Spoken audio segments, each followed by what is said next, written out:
Mau menyaksikan kajian Buya Yahya tanpa biaya internet? Segera pasang parabola Al-Bahjah TV di rumah Anda. Bebas biaya bulanan dan tanpa koneksi internet.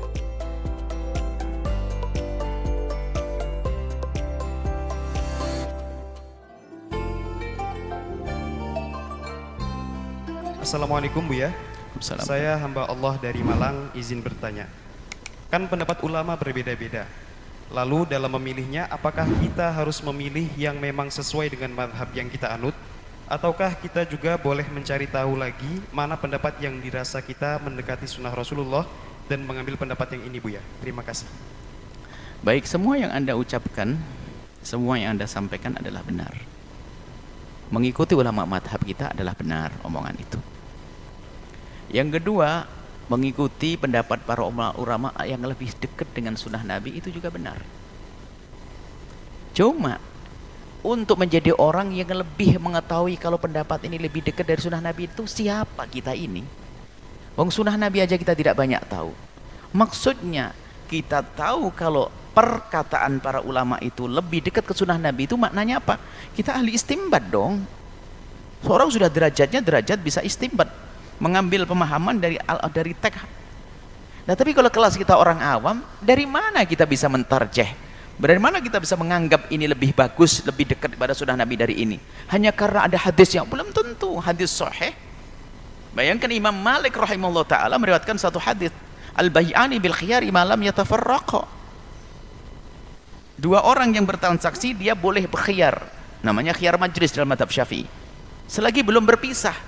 Ternyata dalam mazhab Malik nggak ada khiyar majlis. Loh, ini kan hadis sahih, kenapa Imam Malik tidak mengambil? Imam Malik melanggar sunnah Nabi. Wah, ini kan bodohan kita. Jadi nggak segampang itu, saudaraku yang aku cintai. Maka yang pertama tadi itu yang paling tepat, Anda ikuti sesuai dengan madhab Anda. Kenapa dengan madhab Anda mudah? Anda bertanya dengan siapapun gampang. Ketemu kiai di Malang, Anda bisa mendapatkan jawaban yang sama. Pergi ke Banjarmasin, sama jawabannya. Nah, kalau sekedar pengen tahu, itu adalah sah-sah saja.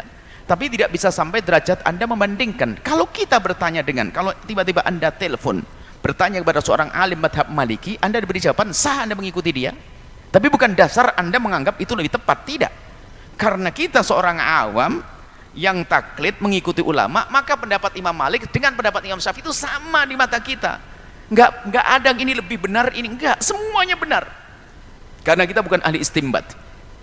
Sehingga kalau seandainya kita ini, biarpun kita madhab Syafi'i, kalau kita bertanya atau tanya itu adalah madhab Hanafi, menjawab benar, kita ngikuti dia. Sah kita ngikuti dia. Sah karena apa? Kita awam dan dia alim. Akan tapi di dalam menjalankan beragama nggak cukup begitu. Kita harus sesuaikan dengan lingkungan kiri kanan kita. Jadi kalau dia madhab Hanafi, mungkin ya kita kasih tahu, ya Syekh, saya Syafi'i. Kalau orang bijak, dia tidak akan berikan fatwa madhab Hanafi kalau kita Syafi'i.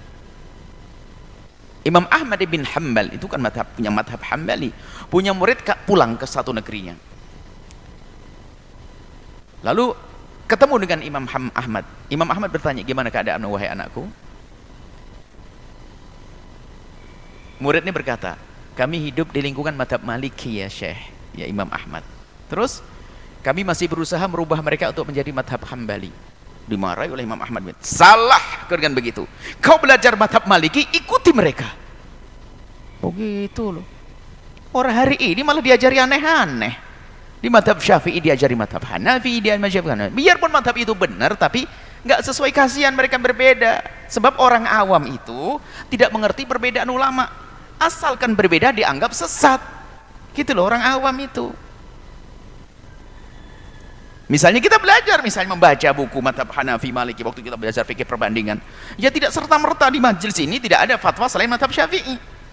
Biarpun seandainya kita tahu itu madhab Maliki begini, tidak akan kita fatwakan di mimbar ini, karena yang mendengar mayoritas masyarakat Syafi'i.